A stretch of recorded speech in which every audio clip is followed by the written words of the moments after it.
Hello, welcome to the last and final video of this series. I just wanted to first say thank you for watching these videos and following along. It's been a long ride, but I hope you've learned a ton of techniques and become a lot less intimidated by the concept of hard surface in ZBrush. Let's now jump back into getting these last bits finished up for this model. We'll be tackling retopology and putting this whole project together. So let's kick things off with the front tire. Make sure to switch on the live Boolean function. Working with a tool packed with subtools can slow things down a bit. To bypass this, we're not going to clone the subtool or a folder to a new tool, but rather, we'll set up a visibility set. I've assigned the front tire as V6, making things smooth for us moving forward.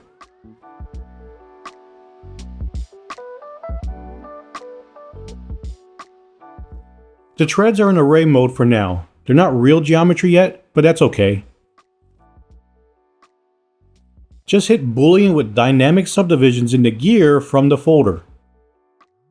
After the process, a new Boolean mesh will pop up right under the folder. Plus, you get to keep all your polygroups, which comes in handy for adding creases or using ZRemesher. Let's select the treads. Turn off the live Boolean and move it outside the folder.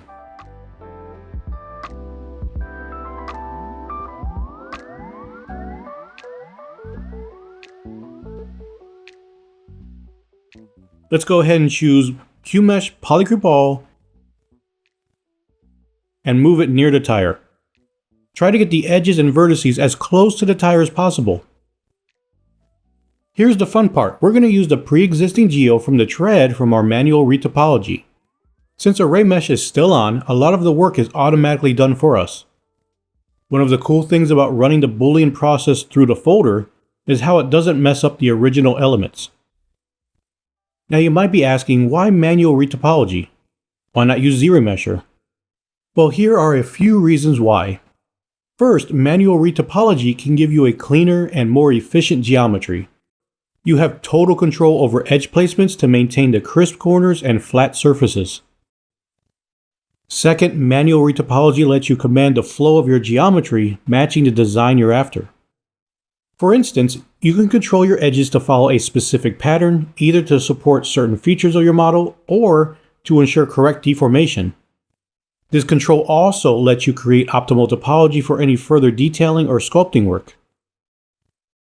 Third, it's all about managing your polycount, especially for hard surface modeling.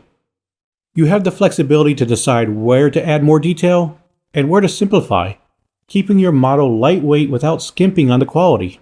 If you use ZRemesher for the tire, you need a ton of polys to keep the tread detail.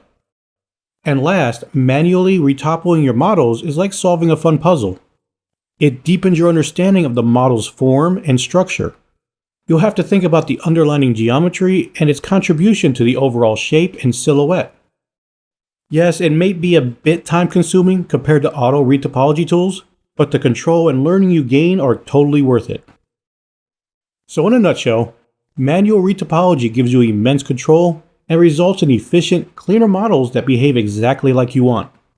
And as a bonus, it's a fantastic exercise to polish up your understanding of topology and 3D modeling. Although we just sung the praises of manual retopology, it's equally important to know that there's also a time and place for automated retopology tools like ZRemesher. They could be quite handy in the hard surface modeling workflow. So let's discuss why. ZRemesher is a massive time saver when dealing with the topology of complex hard surface models. If you're racing against the clock or find the manual retopology process is a tad too time consuming, ZRemesher can save the day. You'll quickly get a cleaned up version of your high-res model without manually plotting each point and polygon. Now don't be fooled, although ZRemesher is automated, it doesn't mean you'll lose control. With various settings, you can direct the remeshing process for the desired outcome. You can set the target polygon count to keep your model lean, or use the Keep Groups option to guide the edge loop's direction based on polygroups. Another big perk of using ZRemesher in hard surface modeling is the ability to create excellent base geometry for sculpting additional details. You can use it to produce a cleaner, more evenly distributed topology, perfect for sculpting intricate details or making big changes to your model. While manual retopology gives you supreme control and precision, ZRemesher can accelerate your workflow, provide an excellent base for further detailing, and create optimized models for specific uses. It's all about picking the right tool for your unique situation and needs in the hard surface modeling process. Now moving back to the play-by-play, let's go ahead and grab the ZBrush and select Delete Polygroup All. Then press Flip. Let's extrude the open border to form the poly loop. Go ahead and repeat this for the other treads.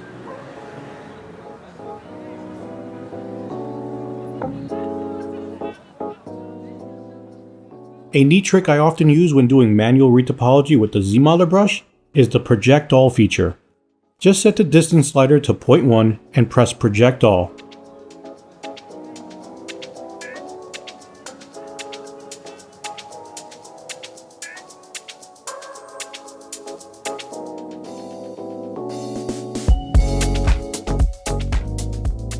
We can now keep extruding our edges and arranging our points. When you choose the extrude and move actions from the ZBrush, make sure the Snap to Surface modifier is selected.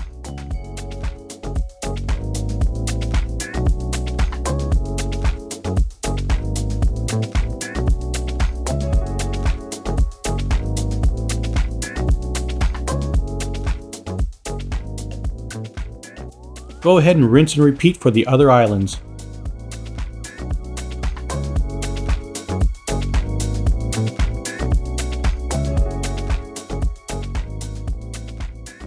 Select Border from Mask by Features, invert the mask so the outside border is unmasked, and then press Project All.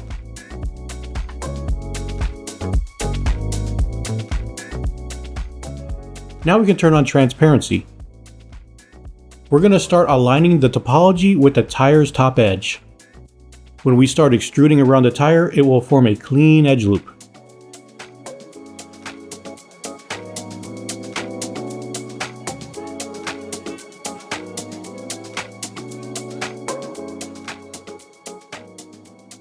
I'm also matching the edges to keep things neat when we begin merging points.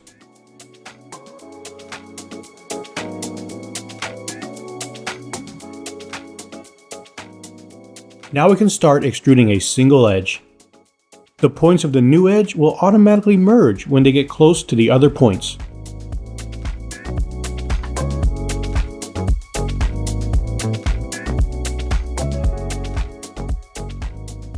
Next, go ahead and add an edge loop right down the center.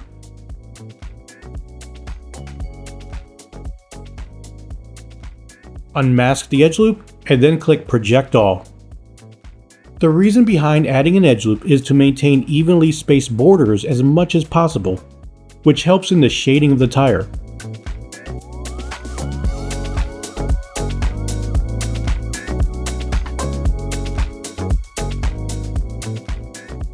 We can also move multiple points simultaneously.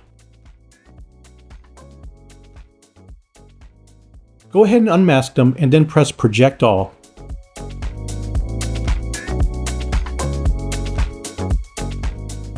To save us some time, I'm going to continue to extrude and merge points to complete the topology off camera. It's a pretty repetitive process, and I think you got the idea from what I've shown so far. Alright, once we're done with the topology, head over to the Array Mesh tab and press Make Mesh.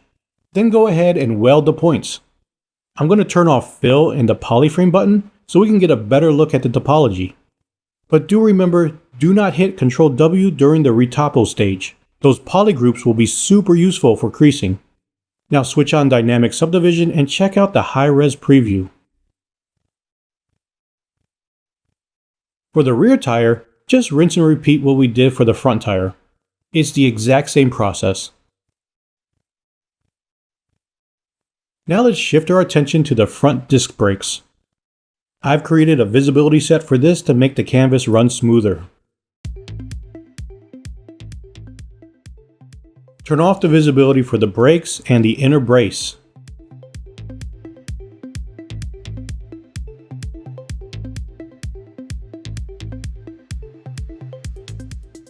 As you cycle through each subtool, you'll notice that our polygroups are set up, dynamics are turned on, and the pieces on the left side are mirrored in the array mesh. And because it's all neatly organized in a folder, we can just go to the gear and choose Boolean with dynamic subdivisions.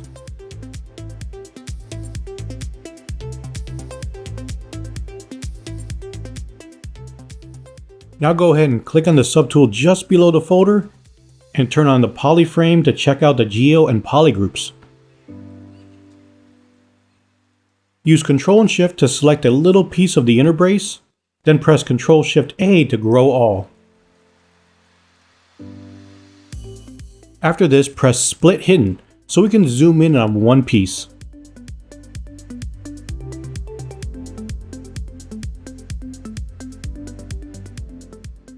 Go ahead and press Unify and bring up the gizmo.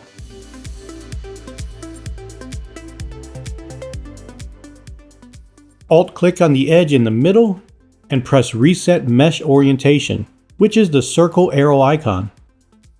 Now we can press Unify again to center it to the world. Turn on the floor grid for the X, Y, and Z axis. The hotkey for that is Shift P, and you can also find it in the Draw palette. We're going to use the grid lines as guides to center the model before we mirror and weld.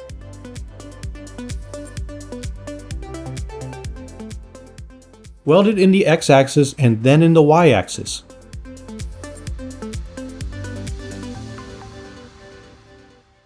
If the Y-axis is a bit off, undo it and move it down until the circle is in the middle of the horizontal grid line.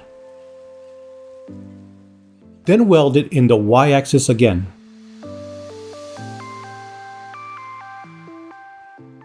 We're done with the floor grid now, so you can turn it off. Then press Delete by Symmetry in the X and Y axis. Select the front poly group and press Auto Groups. Select the front poly group again and press Delete Hidden. Scale it in the Z-axis to flatten the plane. Keeping the mesh as simple as possible will help speed up the retopology process. Grab the 14 size IMM. This brush will be handy for setting up the poly groups around the holes.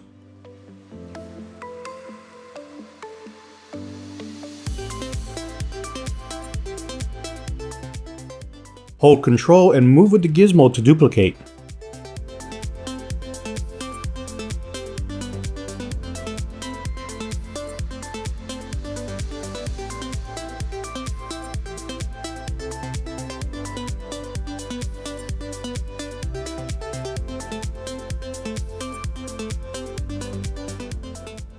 For this section, mask out the top polys and move the rest down. Then scale it in the X-axis to match the shape.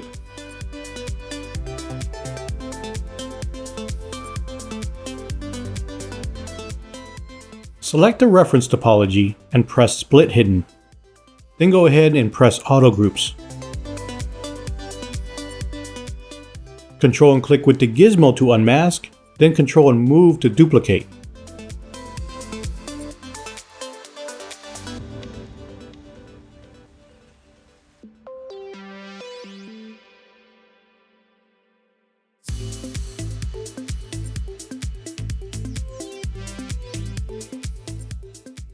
Go ahead and clear the mask and add an edge loop along the border.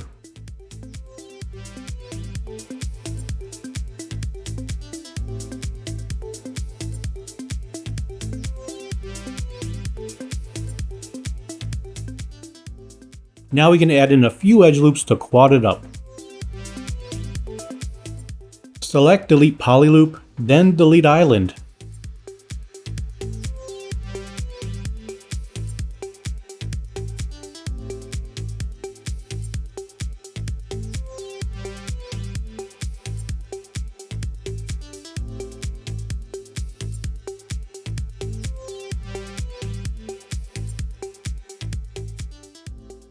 Go ahead and move the points to better fit the border.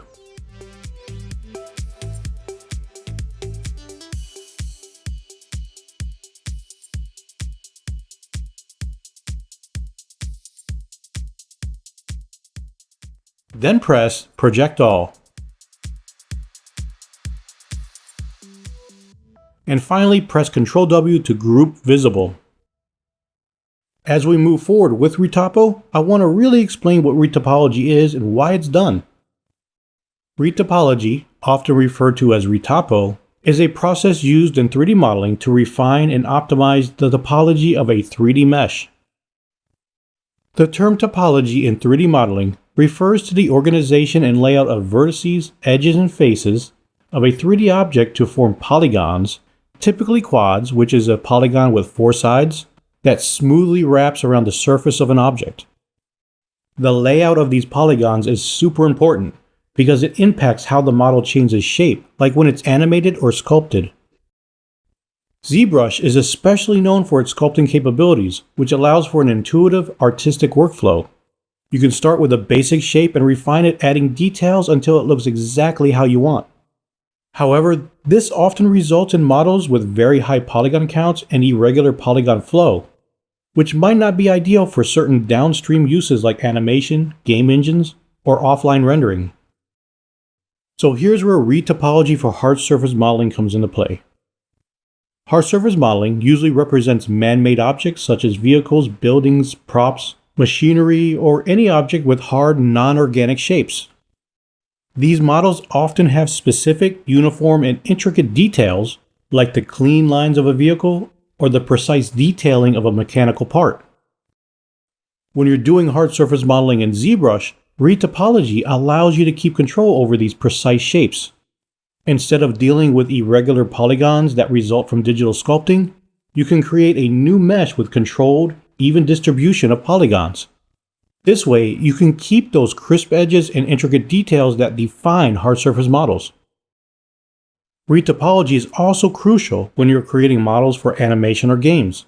High-resolution models may look stunning, but they're not very practical for these purposes because they have a ton of polygons. Retopology lets you create a lighter, more efficient version of your model that retains the overall shape and details of the original, but with fewer polygons. This streamlined model is much easier to manage when it comes to animation and game engines, improving performance and reducing render times. And let's not forget about UV mapping and texturing. If a model's topology is a mess, it can lead to problems down the line, like stretched or distorted textures. But with a neatly topologized model, laying out UVs is a breeze and textures line up correct. The end result? Your final textured model looks amazing. Lastly, even though hard surface models don't tend to change shape like character models, they often have parts that need to move for animation. For instance, a robot's arm needs to move smoothly. Good topology helps ensure these parts move in a believable way, leading to more realistic animations.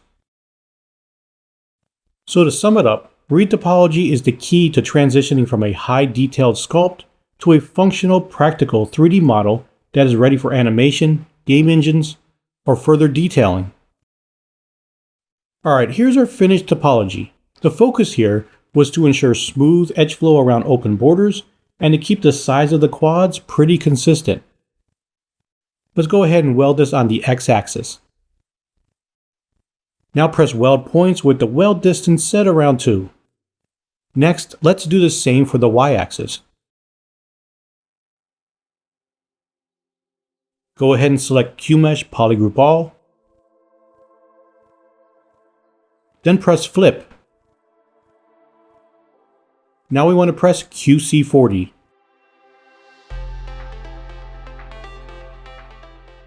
And set the crease level to 3.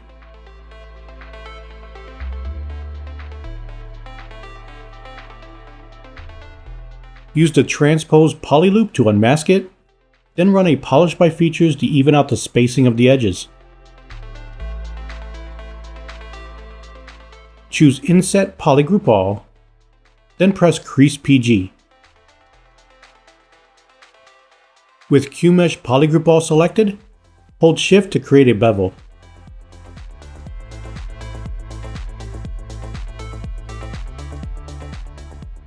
Then press QC30.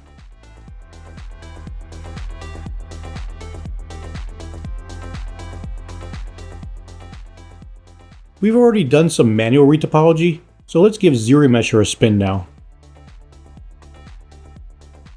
Pick the air filter that's under the gas tank, then clone it to a new tool.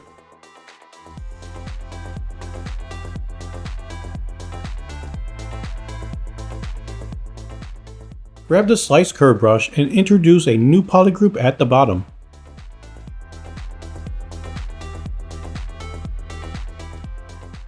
Then select the polygroup. Invert the selection and delete hidden.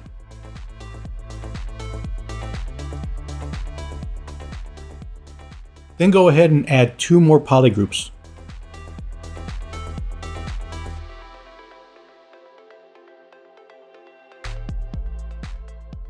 Let's go ahead and grab the gizmo and center it to the middle of the air filter. Now weld it on the x-axis. From the ZRemesher tab, set the adaptive size to 0 and turn on Keep Groups. Then set Smooth Groups to 0. Now head to the gizmo's gear and select Remesh by ZRemesher. Move the red cone to 1 to set the symmetry on the x-axis. And move the white cone to 500.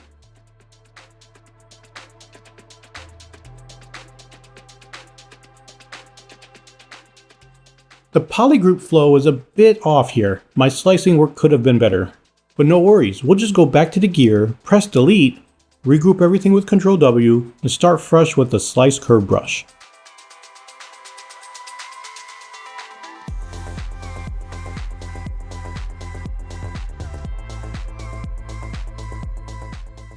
Now back to the gizmo's gear.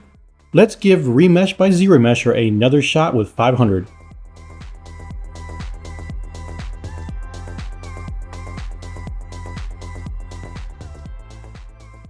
And that's a much better outcome.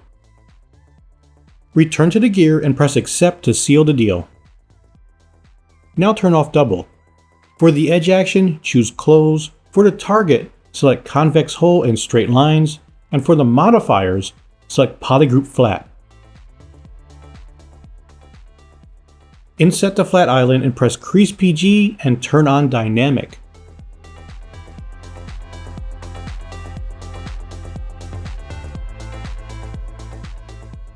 Then go ahead and set the crease level to 2.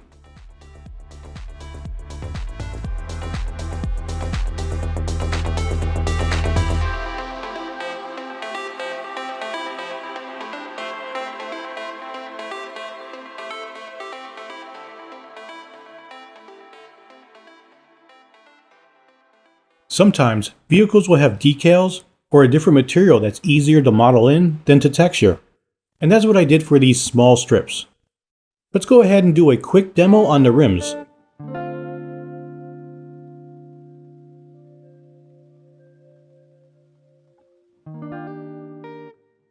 We'll center our gizmo and turn on local symmetry so we can use dynamic symmetry for this.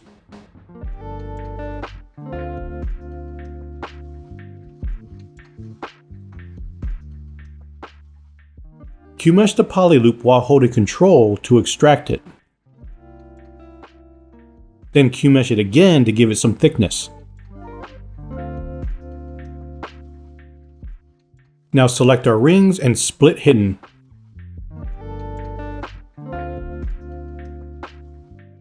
Go ahead and press QC50.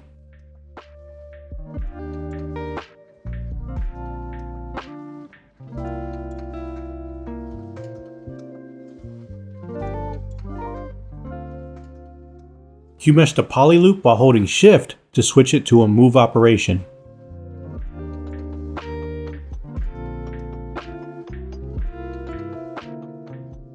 And that's basically the process. The inner rims follow the same method. For the front fairing, I duplicated the mesh, deleted the lower subdivisions, and sliced in the shape. Then I Z-remeshed it.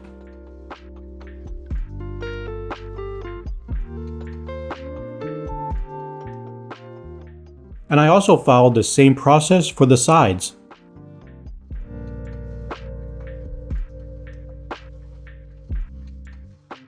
Okay, now let's dive into how I tackled the wires and hoses. They might look complicated, but trust me, it's pretty straightforward.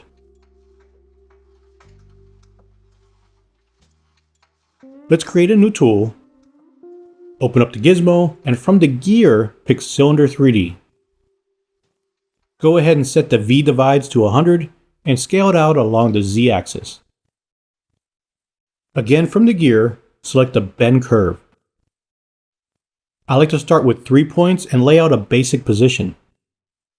Then I'll add a couple more points and refine the shape. You might find it useful to snap to different views to get the positioning just right. This is a great method for manipulating the cylinder without losing volume.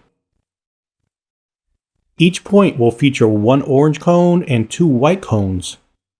The orange cone lets you twist the geo, while the inner white cone allows you to scale the mesh.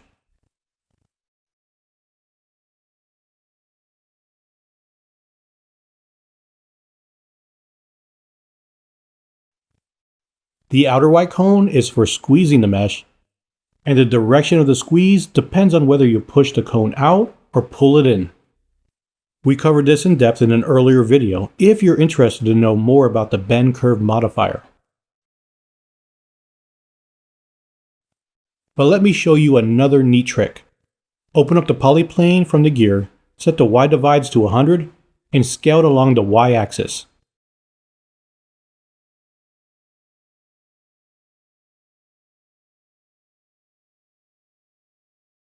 Bring up the gizmo and select the bend curve from the gear again.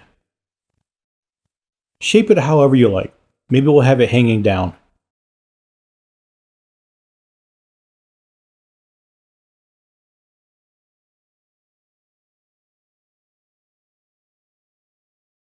When you're happy with it, press Accept from the gear.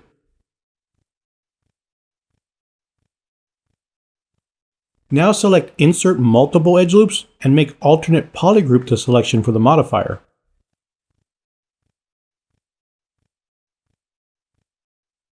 Press Frame Mesh with polygroup selected. You'll find Frame Mesh in the Stroke palette under the Curve function.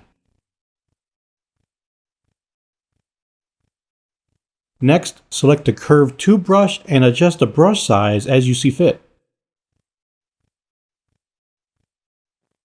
Click on the plane and you've got 4 wires lined up next to each other. But there is a catch. The polycount, which is currently around 200,000, is a little high. We can easily rectify this. Simply set the angle to 5 and press Delete Loops. If this removes too many loops, just lower the angle. Let's try 3. And there you have it, a polycount about 3,200, which is a lot more manageable than 200,000. You can also turn on Dynamic to smooth it out. Alright, now let's dive into another way you can whip up wires or tubes, and that's using the Curve 2 brush. There are 2 options I love playing around with here, Elastic and Liquid. First up, Elastic. When you turn on Elastic in curve mode, you give your brush the power to stretch along the curve as it's being adjusted. It's kind of like stretching a piece of elastic rubber. This is super useful when you're trying to lay out a complex curve, like a piece of wiring or maybe a snake-like creature, and you want the shape to keep its volume as it bends and twists. Now Liquid, on the other hand, allows the curve to act like a liquid tube that can expand to fill space or contract based on the curve's length. For instance, you can draw a curve and then shorten it. The brush stroke will pull up along the curve, like liquid being squeezed into a smaller space. This can give you some really interesting effects and can be useful for creating organic shapes. Smoothing in curve mode is a neat feature in ZBrush that gives you even more control over the curve you're working with. Once you have drawn out a curve on your model, using the brush in curve mode, you can fine-tune the shape of that curve pretty easily. If your curve is not quite the shape you wanted, or if it's a bit jagged or uneven, smoothing it out is a breeze. Just click and drag along the curve first, then quickly press the Shift key. This will smooth out the curve, evening out any irregularities and softening the sharp bends. However, bear in mind that you'll want to be careful not to go overboard with the smoothing, especially on complex or intricate shapes. Sometimes a bit of surface imperfection can make a model look more realistic, so it's all about striking the right balance. And that's the approach I use to create hoses for the H2R. Alright, next up on our list is fasteners, and there's a ton of them here on this bike. Way too many in fact, and honestly, it's too dull to go through the placement of each one. Instead, I'll go through a couple of tips I use when I'm placing them.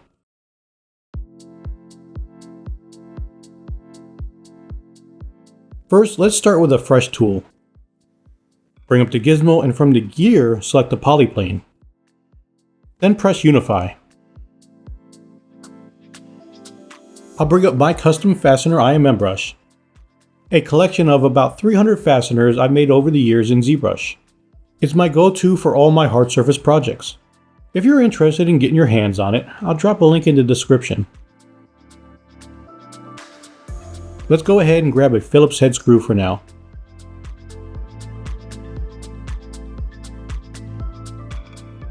One thing that can be a bit tricky is dragging out the IMM and keeping it consistent in size. But here's the tip. When you're dragging out the IMM, press and hold Control.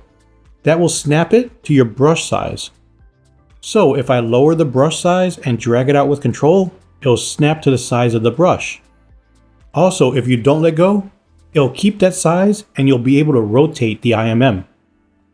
This way every nut, screw, or bolt can have a different rotation, making your scene more realistic.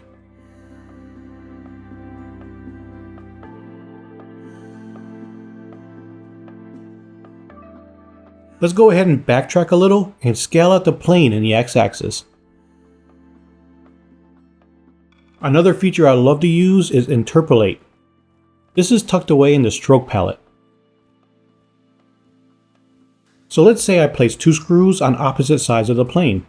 Set the stroke count to 10 and press interpolate. ZBrush will neatly place 10 screws, evenly spaced between the 2 original IMMs. And if I place a small screw on one end and a larger screw on the other end, it will interpolate the size as well. Let's undo back to the plane and press grid divide a few times to add in edge loops. From the gear of the gizmo, select Deformer Soft. Now go ahead and raise the middle and press Accept.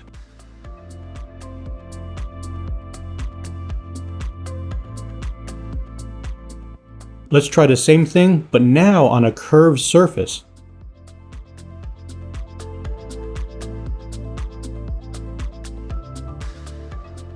ZBrush will take into account the surface change when interpolating.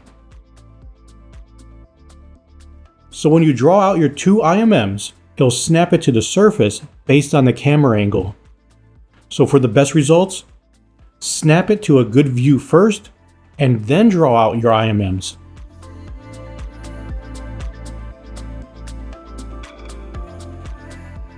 Along with using radial symmetry, this is pretty much what I did to keep the size in check and the distance consistent.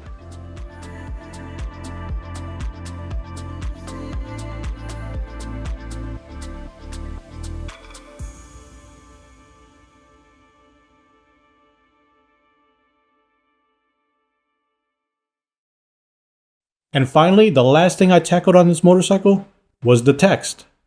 The text on the tires and the rims was knocked out with Text 3D. I wrote it out, added a bevel, and used the bent arc to fit it onto the tire. For the Ninja, I drew it out with the mask, polygrouped the mask, and added some extrusions. Same thing went for Kawasaki. Now let's dive into a new tool and talk about Text 3D. Text 3D is a super cool feature that allows you to easily whip up text in 3 dimensions. This is pretty handy when you're looking to add labels, logos, or any text-based details to your hard surface models. To access this feature, head over to the Z plugin menu and select Text 3D and Vector Shapes. Let's click on New Text and type out whatever you want to see in 3D. I'm just going to use my name for this demo.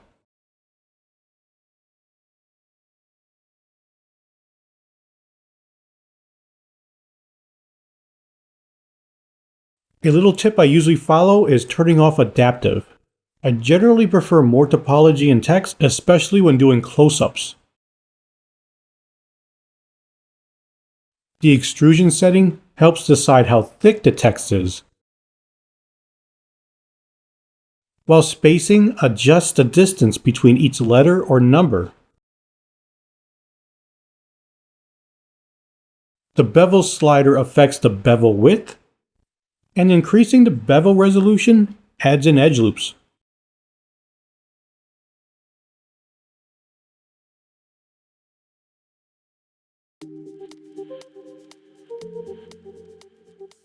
Once your 3D text is ready, it's all set to be integrated into your model, just like any other piece of geometry. You can sculpt it, paint it, and use all of ZBrush's other tools to get it looking just the way you want. Let's select the star subtool and bring up the gizmo. From the gear, select the polyplane.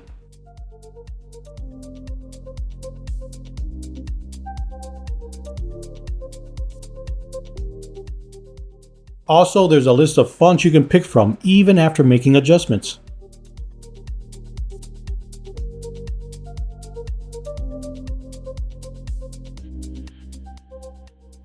Let's circle back to the plane and grid divide a few times.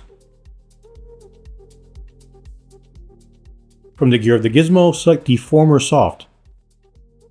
We're going to create a quick object to demonstrate how to place text on a curved surface.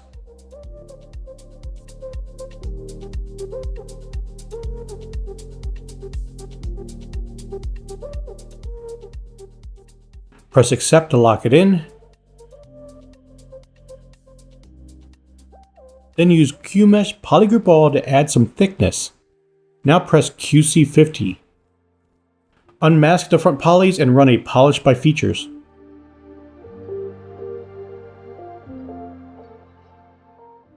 Scale it up a bit and move it below the text.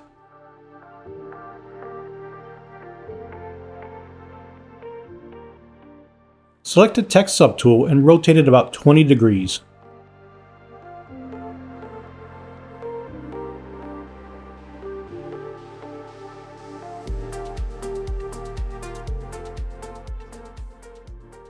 From the gear, select Bend Arc.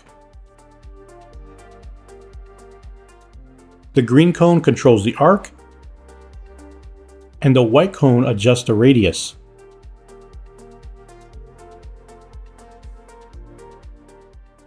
The orange cone will twist the model.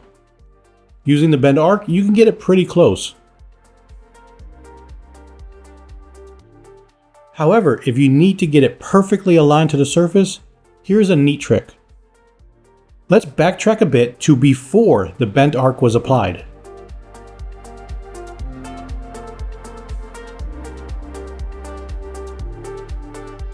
Delete everything except the front-facing polys.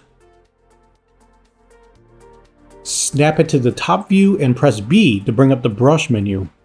Now click on Create Insert Mesh. Then go ahead and press New. Give it a quick test. Now head back to our other subtool. Since it has dynamic, any insert mesh is going to project to the base topology, which might not give us the results we want. To get around this, let's duplicate the model and press Apply. Then delete the lower subdivision levels.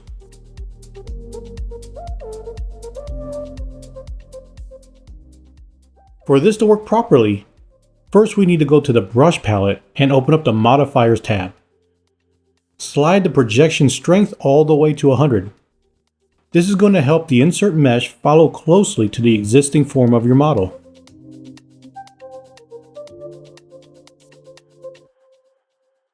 Now we can get rid of the temporary model. Go ahead and grab the Z-Model brush and add some thickness with QMesh.